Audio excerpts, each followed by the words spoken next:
This podcast is part of the Batman Universe Podcast Network, hosted by the BatmanUniverse.net. Check out everything related to Batman and the entire Bat family at the BatmanUniverse.net, including news and original content related to comics, movies, television, merchandise, video games, and more. Also, check out some of the other unique podcasts that TBU has to offer. Consider supporting this podcast by becoming a patron on Patreon. Even $1 can go a long way in supporting this content that you enjoy. Look for a link over at the BatmanUniverse.net to offer your support now. And now, on with the show.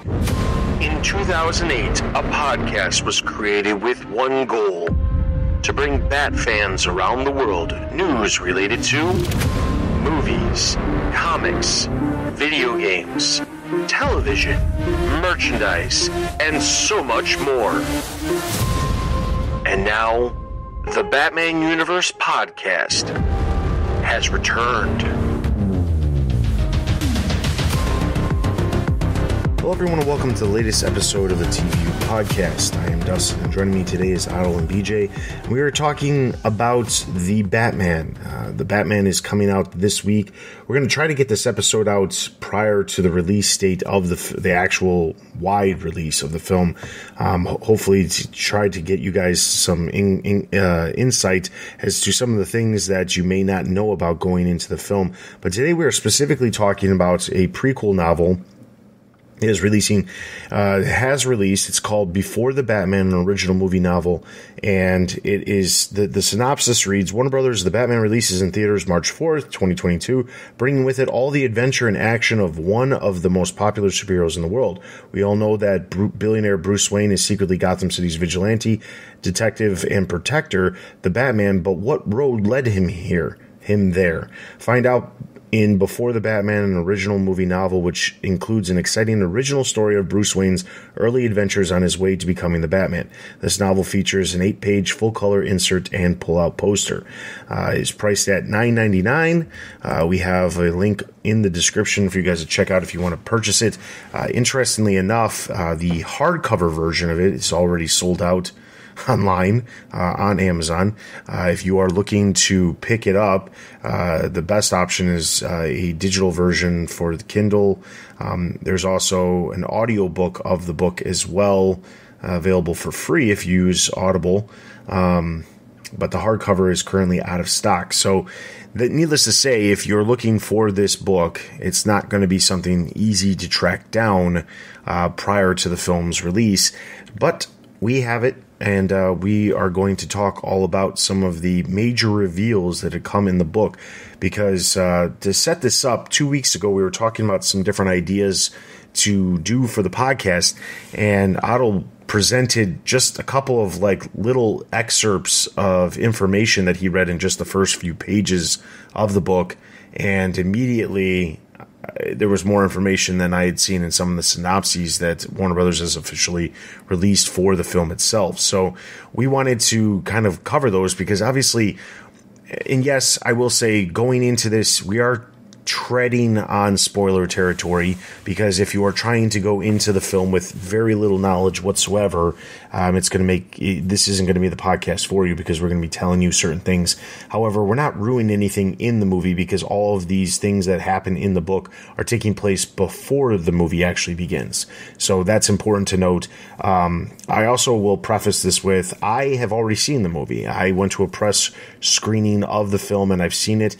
And while I know I've seen the film and I know everything about the film, I'm not going to reveal any spoilers that are going to ruin anything for the film either, knowing what I know and what we're going to be talking about here. So, but I will kind of try to connect certain things that make sense and certain things that are a little bit more incisive on whether or not the book reveals more information than the actual movie itself, because there are certain things that I knew that were in the book going into the movie that really were never really referred to. Then that's the stuff we're going to kind of talk about and kind of build, because this book is a way for the movie universe to kind of expand and to get more knowledge that the movie, even with its 3-hour runtime, doesn't have the ability to do. So I'm going to pass the reins off to Adel, who read the book and is going to bring us through these awesome facts going into the Batman. All right. So first thing, this is the official prequel novel from my understanding of it, but I haven't seen the movie myself. I think Dustin's the only one here who has seen the film. I would mention, I remember reading the BVS tie-in, the prequels, before that movie came out. And after seeing the movie, the prequel comics had nothing to do with the film. There was a Supergirl tie-in there as well. So while this information is, supposedly or, purposefully from that universe, from the film universe, it doesn't necessarily mean that it will be exactly what it is in the film. And it could be, so it doesn't necessarily mean that it's from the films, I should say. The other thing too is this is a really short novel. I would even call it a novella. It took me like 2 hours to finish reading the whole thing. So if you're interested, you can just breeze through it in like a couple lunch breaks or an afternoon or whatever.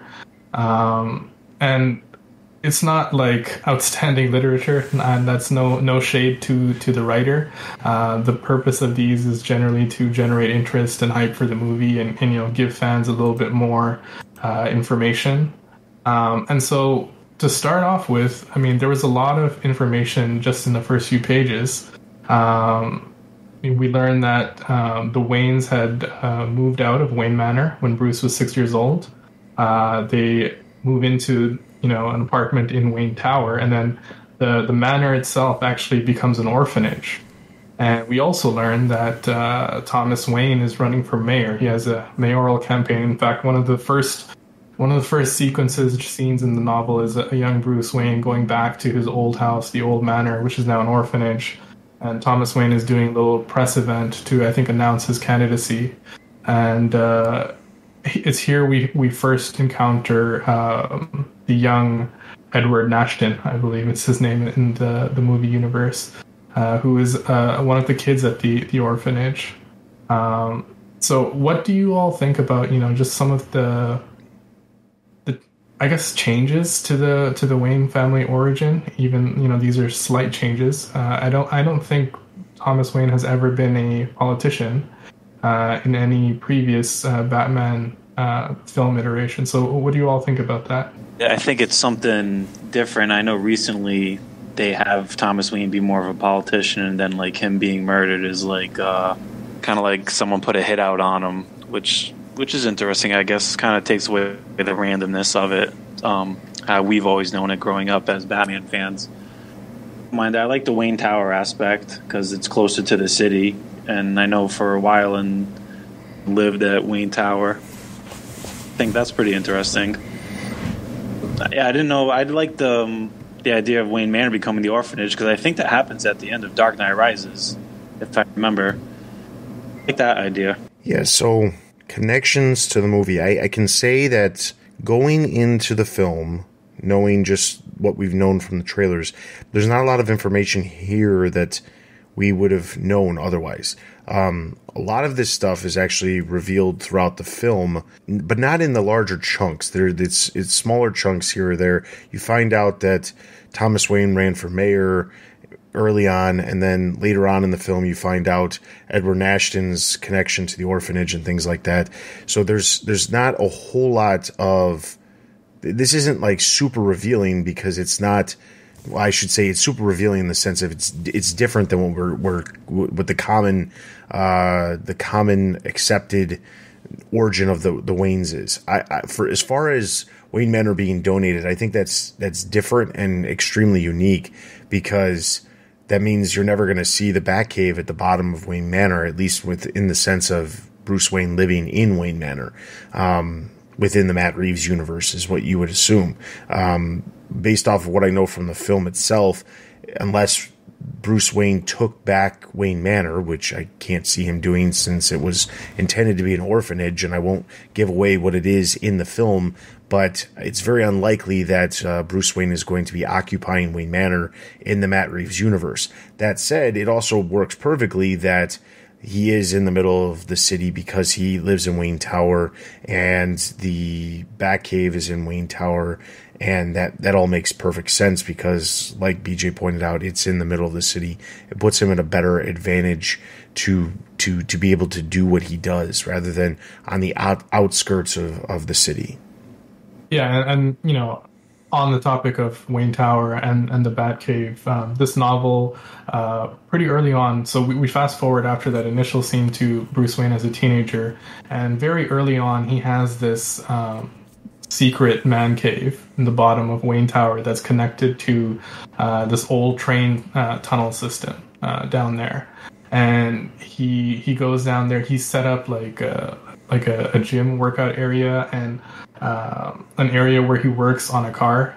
So this version of Bruce Wayne in the novel is from a very young age, very interested in learning chemistry experiments, working and tinkering, modifying this old muscle car that he has. And for those of you who are wondering about, Bruce's training program as a teenager, it says his workout routine, as it's described in the novel, is about building muscle not for bulk but for lean strength and speed, which is, I think, a bit different from the last Batman we saw on screen. This Batman seems he's going to be a little more sleeker. His first trainer is actually Alfred, who in this movie universe is someone who is former British intelligence, and so after a distinguished career, and the novel mentions that he walks with a bit of a limp, so presumably Alfred had some type of injury that caused him to be discharged from the intelligence service. But in any case, Alfred is his trainer early on, and it seems this Alfred is going to be a little bit more than someone who simply brings him food or tea. This Alfred's going to be more hands-on, more involved with his technology and with his training. So what do you all think about Alfred's increased role, I should say, in the film? Felt like that this Bruce Wayne wasn't really as like driven and obsessed about like his parents' murder like we're used to. It felt like him learning fighting like from Alfred, like you said, like where he learned to fight from Alfred. He didn't travel across the world learning different fighting techniques, and like picked up like and learning how to be a detective like almost as like hobbies. Really get the sense in this book at least that he was driven by his parents' murder to become this peak human physical man that can take out anyone at a time. It felt like everything was kind of just he was just going along just to get along. Yeah, I agree. It is very similar. So the connections for the film, it's never actually revealed that Alfred was part of the intelligence agency. He does walk with the limp still, but he is definitely more so than just somebody who keeps the manor or keeps the tower, does the upkeep on the on Wayne Tower. He, in the film, is presented as someone who is trying to get Bruce involved with a lot of the other aspects that are outside of just him being Batman. He mentions that there's an accountant coming from Wayne Enterprises to talk to him, and he needs to be up there, but Bruce never actually makes an appearance. Alfred manages the books for Wayne Enterprises because Bruce isn't taking care of that stuff. There is a brief mention of Alfred saying that they're having an argument, or a little bit of an argument early on in the film, about how Bruce, there was something that came up about his father, but they really weren't talking about it. And Alfred said, I was never really your father. Or he said, I'm not your father. And Bruce is like, I know you're not my father. And then he's like, listen, you always needed something more than what I could give you. You didn't have a father. I could train you to fight, but I couldn't be the father that you needed. So it is a very different version of Alfred than we typically see, because normally especially not so much the Jeremy Irons one, because we didn't see a lot of that, but going back to like the Chris Nolan trilogy, Michael Caine was always like, he was that father figure for Bruce Wayne growing up, and he loved him as a son. This Alfred in this universe, it's not that they don't have a connection, but it's not the same connection you expect a father and son to have. It's almost like they're, an uncle and a son kind of situation, where the uncle steps in to do what's needed because he was he was the father's brother or something like that, but not necessarily something where it's like he's doing what he believes is the right thing to do, but not necessarily the thing that's required of him to do, as we saw in the Nolan trilogy when Alfred takes Bruce basically as his ward because there's no one else to take care of Bruce. Yeah, and it's exactly like that in the novel as well. In the beginning, Alfred's handling all the affairs for the sort of the Wayne estate.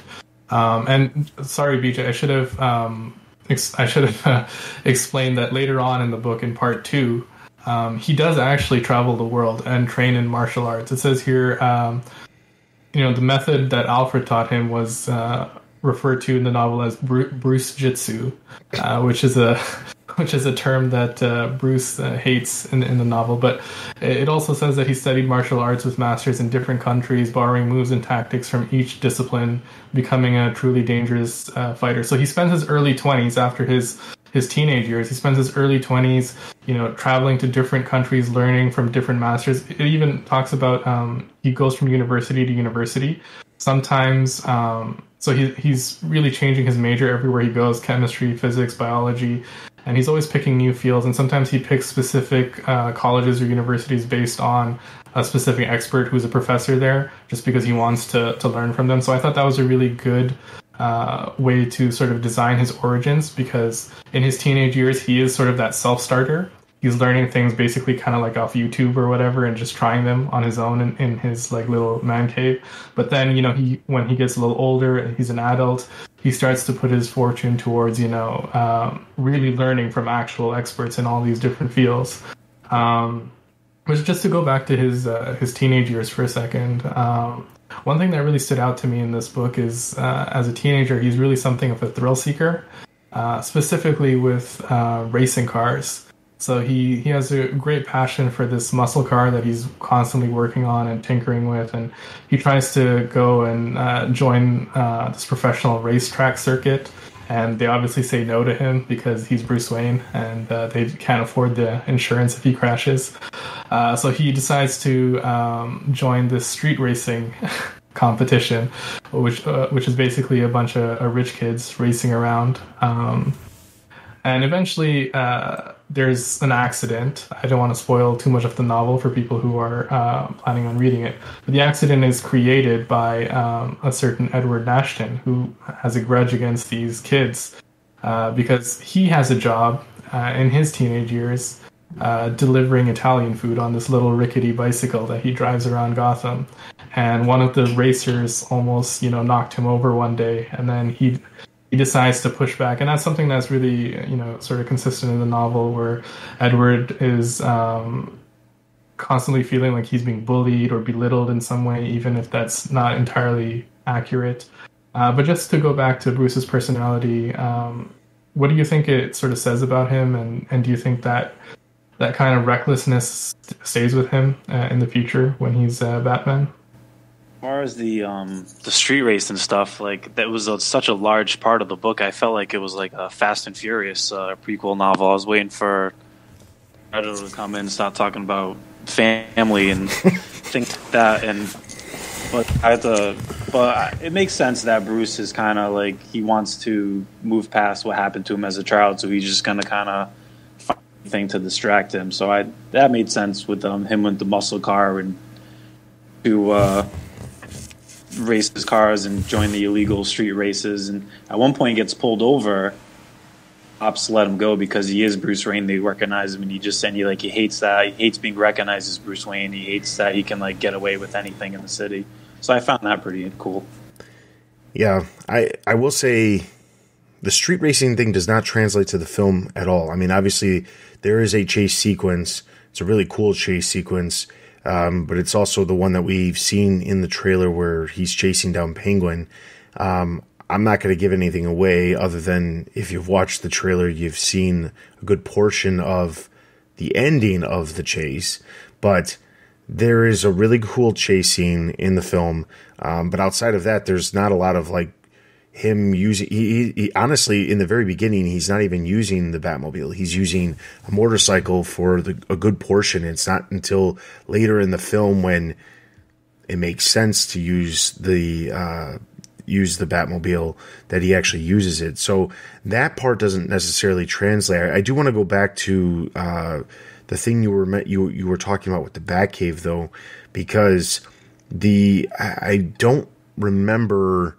I can't remember if you mentioned it here or whether or not you typed this out before, but the idea of the Batcave is obviously the same place that he's got his little man cave that he's got as a teenager, but the Batcave is a subway station. Talk about that, because I think you said it was that was the reveal was in the book. Yeah, it is in the book that it's connected to the subway station, and so when he takes his car out in secret because he doesn't want people to know he's going out, he initially doesn't want Alfred to know about his street racing, although Alfred, of course, finds out about it, and Alfred finds out about the cave as well. But yes, he uses that subway system, that old abandoned subway system, to get the car out onto the streets of Gotham.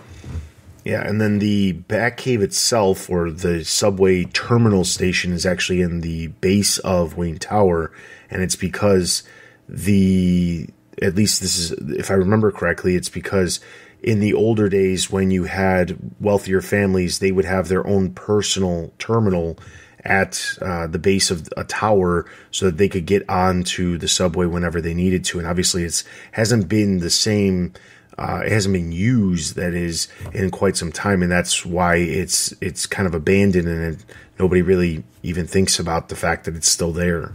Yeah, that aspect of it, where it's a personal transportation system for his family, that is also in the novel as well. Now that you mention it, the other thing, is kind of connected to the car, I guess, is that the novel really emphasizes the fact that he's something of an innovator. This is maybe something we didn't see as much with the last Batman film, where it's more Lucius Fox who was doing the innovating for him. This Batman is someone who does his own innovating, and as you were talking about before, Alfred's always constantly trying to get him to be more involved with the Wayne Company projects and board meetings. And Bruce in the novel doesn't really show any interest unless he absolutely has to be there, and then he goes there. And there is a scene in the novel where he calls one of the department heads at his company, and he's at Wayne Industries, and he says, "I need access to your files for I forget what is the actual department, but it's the department that makes all those bulletproof materials, all that kind of stuff, R&D department." And the department head, who's unnamed in the novel, it could potentially turn out to be Lucius Fox down the road. Maybe that is why they left the character unnamed in the novel.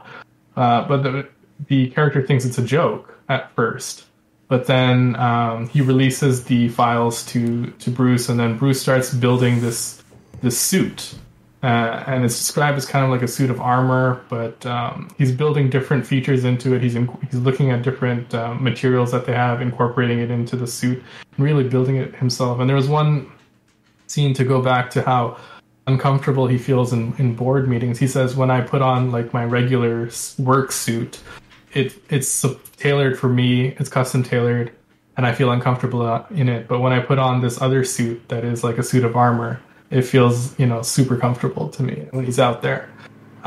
So what do you think about, Bruce being more of an innovator here? Are you excited for that?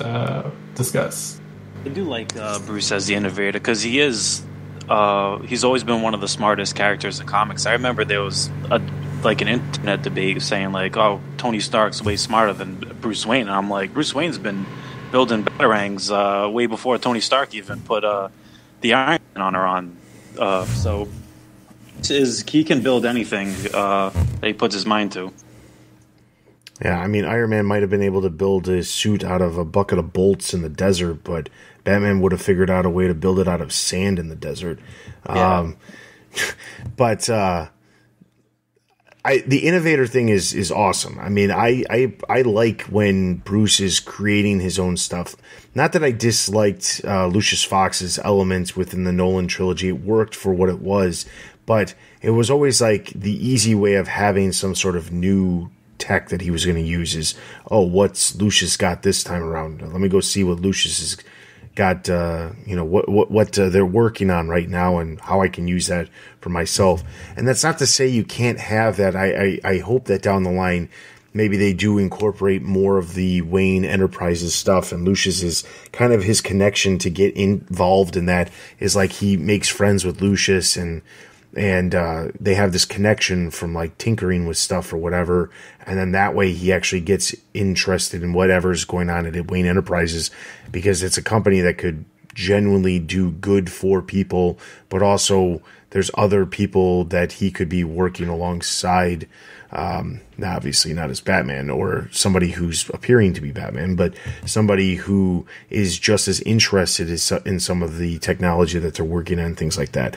So in the film itself, there's a boatload of gadgets that he uses, and even some things that I don't know that you would necessarily classify them as gadgets, but things that he pulls out of his utility belt and he's using. There's a lot of stuff. I want to honestly say there might be more things in this film than any of the, at least the recent films, of stuff that he's using. I mean, obviously he's got a grapnel gun and he has a batarang.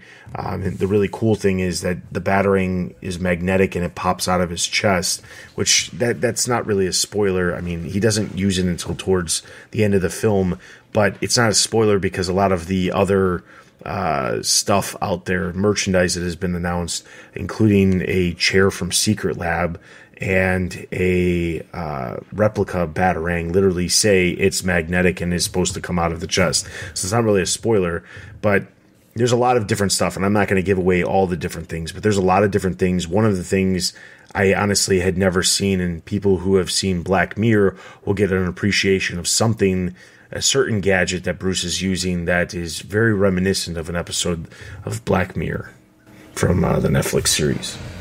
Too, something like Inventor Bruce is something that we've never really seen in any movie, to be honest. Like in the Keaton movies, like he already has everything right there. So see him like build his batarangs. I know in the Batman Begins, he's like he's creating his little shuriken batarangs. But I do like the element of seeing Bruce create his own weapons and tech. Yeah, and I mean, he's constantly learning as well. That's another thing that the novel is really trying to emphasize. Like there's scenes where, you know, Alfred's coming to him it's like he's at the breakfast table and he's either reading the paper, or there's one time where he was reading like an academic forensic article, and he's just trying to, you know, learn more about his, you know, detective skills and add to that. And by the way, just to add quickly onto the Iron Man making a suit of metal in the desert, as someone who has lived in the desert for a decade, if you make a suit of metal in the desert, you will cook. It's not the smartest idea. But be that as it may, I guess the last thing to sort of hit on with this novel is the novel tries to establish some sort of connection between Bruce and Edward, even though it's not a direct connection. It tries to present them as opposites in a way, where Bruce is this student who achieves top marks in all his classes, is, you know, popular, is famous, etc. Edward is, you know, bullied in the orphanage at school. They call him Ed Weird. He's, you know, we typically think of the Riddler as a smart character. The novel says that he finishes at the bottom of all his classes.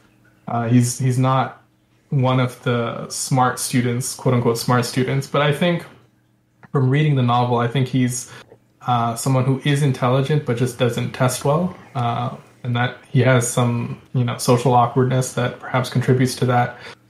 In the novel, he becomes a accountant. I think it's a forensic accountant, but basically he's looking for fraud, and he has that little moment of criminal activity when he, you know, as a teenager, he sabotages one of those street races. But later on, as an adult, in the novel. He's working at whatever company he's at, and someone in the lunchroom teases him about his puzzles and is like, what's the point of doing all this? And he has unresolved anger towards the orphanage, so towards the end of the novel he goes back and he tries to burn it down, and he's actually unsuccessful in doing that.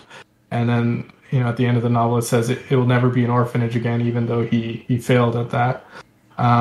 But I'm hoping that his motivations are stronger in the movie for doing whatever it is he does. The trailers and stuff that we got leading up to it really promises more of a mystery that's geared at corruption, political narrative, etc. And I think maybe the novel doesn't want to give away some of that, so I think that's maybe why it shies away from that. But what do you think about that sort of the contrast between Bruce and Edward? Young Riddler, I took as more he is just as smart as Bruce, and he was finished last in his class or whatever towards the bottom because he really just didn't care, because it talked about how he was so good at making puzzles and everything he looked at was a puzzle. It was like delivering food. He would look at the names and try to rearrange the letters to make new words. And in his apartment when he's older, he's got puzzles shoved in every cabinet and under his bed and everywhere, making his own riddles. And that part with his coworker was pretty funny, how they were both kind of just right off the jump, they were both kind of just jerks to each other. Like, asked the guy how he's doing on his puzzle, but they just snapped back and forth at each other. So it was kind of funny in that, like, that's like his villain origin story. Blew up a car when he was a kid, and then some guy in the lunchroom was kind of rude to him, so he wanted to burn down an orphanage. And it's interesting because in the film itself, they talk about the orphanage was burnt down or had a fire. It didn't necessarily say it was completely burnt down, but there's a point in the film where their orphanage comes up, and they say the orphanage was there was a fire at the orphanage. So, but they never actually say that it was Riddler who started the fire or anything like that. So that's kind of interesting information that you wouldn't otherwise have from the film itself. When it comes to the mirrored version of the characters, with one being on the opposite spectrum of the other one, we see that with a lot of Batman's villains in general. I mean, when it comes to the Joker, that's the one that I think a lot of people always say, like, oh, well, everybody has one bad day. It's whether or not you decide to do something good with it, or you decide to do something, in the Joker's case, evil or bad. And Riddler is, he's had, not everything is about whether or not you had it good growing up. That's not just the only thing that makes you turn into a villain. So sometimes I wish that kind of story would adjust. However, the fact that the novel as well as the movie make it very obvious that he's been picked on, he's not exactly the most popular person in the world, it makes sense that he would potentially go down the route of becoming the Riddler because he's trying to become something that he's not, or somebody of substance. As he puts it in the film. He thinks he's doing this because he's trying to make a name for himself. That's why he goes to the lengths of doing everything, on top of the fact that there are other reasons. But he makes this comment during the interrogation scene where he says, like, oh, well, I did this because everyone's going to know my name now. And the reality of it is that may or may not be true, but villains have these weird thoughts of, like, what is a good reason to do things and a bad reason to do things. So, it's interesting that the novel focuses on Riddler's and growing up and kind of giving him an origin, because the film, as we know, the film does not take place giving Batman any sort of origin. We don't see the killing of Bruce's parents, which is something that has always been seen in every single Batman film that's always come out, or at least the groups of films that have come out have always shown it at least once, and you always see that. And they specifically did not want to do that in the film. Matt Reeves said they've done that so many times they did not want to do it again. That's not to say that they don't talk about the death of his parents, but they don't have that, like, famous scene of them being gunned down in the alley and the pearls going all over the place. That doesn't happen. So the fact that the novel sets a lot of this stuff up and kind of explains some of it, it's interesting because, I enjoyed Batman Begins in the beginning of the film, specifically because he goes around the world. He's learning these different things. And in this film, it kind of skips that. And it, in some ways, it almost leaves it open for a potential, prequel down the line or a prequel series or something where you learn about how he became the Batman or something like that. Which I'm saying because I've hyped the idea of a early years Bruce or a pre-Batman Bruce Wayne series for ages. That's not the crap that we got with Gotham. So I would love to see something like that. And the fact that it conveniently starts past the origin, past all of that, and things are just kind of already in the thick of it, it makes sense that they could do something like that in the future if they really wanted to. That said, I think the novel, from the information that we learn from the novel, it's a great way of learning. I do have to point out, though, the novel, like you mentioned that the novel was like a quick 2-hour read for you. And I have to say, the novel itself, it specifically is advertised as it's a project specifically for children. The ages on it on Amazon say it's from 8 to 12 years old, grade level 3 to 7. So it's clear that it's intended for a much younger audience, which makes perfect sense as to why it's so easy to read and it's easy to get through. But it's interesting that we don't have anything like this that's more adult oriented. Like there used to be a time when you'd have like tie-in comics, graphic novels that would be comics that would come out that would tell, even if it was the exact same story of the film itself, they would tell the story of whatever it was through the graphic novel or comic format. And I'm surprised that they don't have anything, because if they did something like this book but turned it into a comic, I think a lot of people would appreciate it, or at least people who already appreciate comics. But I know what the point of the book was, so it makes sense to be what it is. Yeah, I agree. I think a comic or even maybe an adult novel would have been better. I mean, as you said, the purpose of this is clearly an all ages read, just to sort of hype people up for the film. It's not. I don't think it's meant to be like a great novel or whatever. I think it's just like an extended advertising almost. It's interesting actually that you mentioned.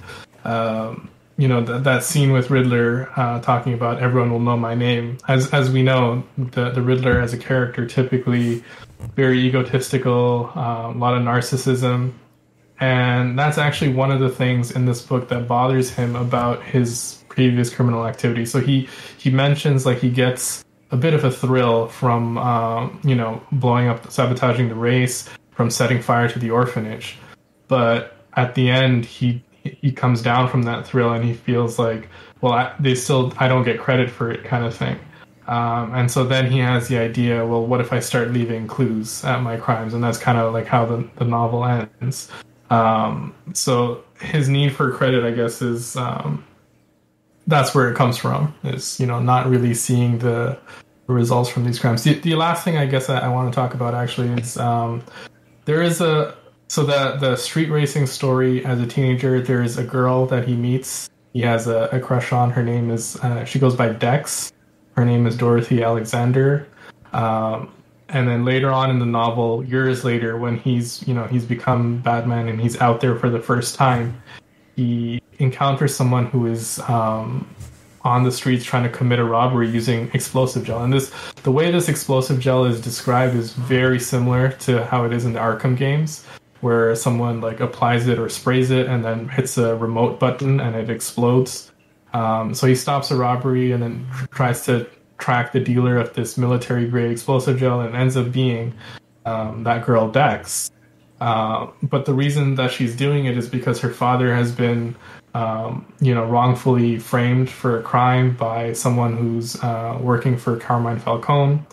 And Penguin has a brief scene in this, not really worth mentioning, to be honest. But anyway, he helps Dex and then gets her to gets her out, extricates her from the situation, clears her father's name, and doesn't really pursue her anymore after that. Just kind of helps her and says, "Okay, this is it." But what's interesting is that he has a partnership with someone on the Gotham police force named Lieutenant Dure. I'm not quite sure how to say the name. It's spelled Dure. And what he does is he sends his forensic reports to her in an envelope with a little bat symbol on the paper at the bottom. I thought it was interesting just because Dex, I guess, was kind of a stand-in for Selina Kyle, and this lieutenant is kind of a stand-in for Gordon. I'm not sure if that lieutenant or Dex in the movie. Maybe you can just briefly say yes or no. The answer is no for either one of them. It is weird that they would have characters that are introduced that are basically stand-ins for other characters that exist. I will say it makes perfect sense that he did not meet Selina Kyle prior to the events of the movie, because when they meet for the first time, you can tell that they've never met before. So that makes perfect sense. For the Jim Gordon one, however, when the film starts, he's already like BFFs with Jim Gordon. I mean, like he's right there. Jim Gordon and him are working together a lot, like probably more than any of the other films ever. Like they are working together on all kinds of stuff. And the bat signal exists, but it does not exist in the frame of how you expect it to be. But Jim Gordon is involved with that as well. So that's the one that I guess I don't know why they wouldn't have had Jim Gordon if Batman is Batman and has a connection to the GCPD, because in the film it literally starts off and he's already partners with Jim Gordon in a way.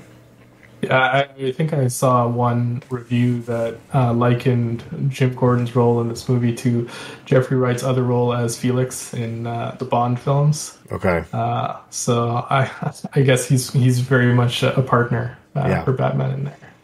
Yeah, Josh's spoiler-free review, if anybody's looking for a spoiler-free review, over on the site, basically said that his character is like Robin. Which I thought was amusing because it's it is very much, it almost feels like Robin. Like Jeffrey Wright feels like he's a fanboy of Batman in the sense of like he knows Batman can do things that he can't, but he's not going to stray from the side of the law, but he has no problem acknowledging that Batman can stray from the side of the law. So it is, it's a unique relationship. It's very different than the Gary Oldman and Christian Bale version from the Dark Knight trilogy.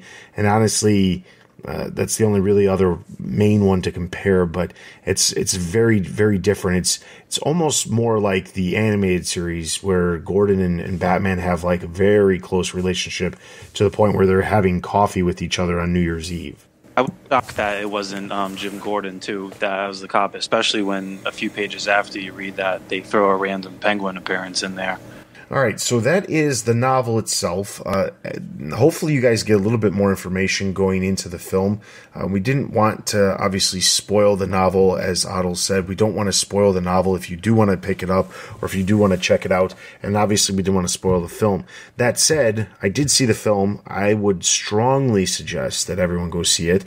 It's a really, really, really good film. Currently, if this makes a difference to anybody, it's certified fresh on Rotten Tomatoes, which for a lot of people that doesn't mean anything nowadays. But a lot of reviews gave it very, very, very high marks. A lot of the top tier entertainment sites actually gave it perfect scores, which was really cool. I would say that it's my favorite film out of all the Batman films that have released. I really like The Dark Knight, and I have like a personal connection to the film because of when the film came out and how I started TBU and all of that. But this film has like so many more things that I would want in a film, not even a Batman film, but just a film with the suspense aspect of the film and the detective element and all of that. It's so much better than what you would expect. That doesn't mean that Riddler or Paul Dano's Riddler is a better character than Heath Ledger's Joker, but that's not what I'm talking about here. I'm talking about specifically just the film as a whole. The score is amazing. The acting is really good. Everybody who's in the film does a great job of with the role that they have. There's very little things that I can complain about, and I will say there's a lot of things that comic fans are going to pick up on that you'll appreciate. You'll see little things that potentially hint at other things that could happen in the future.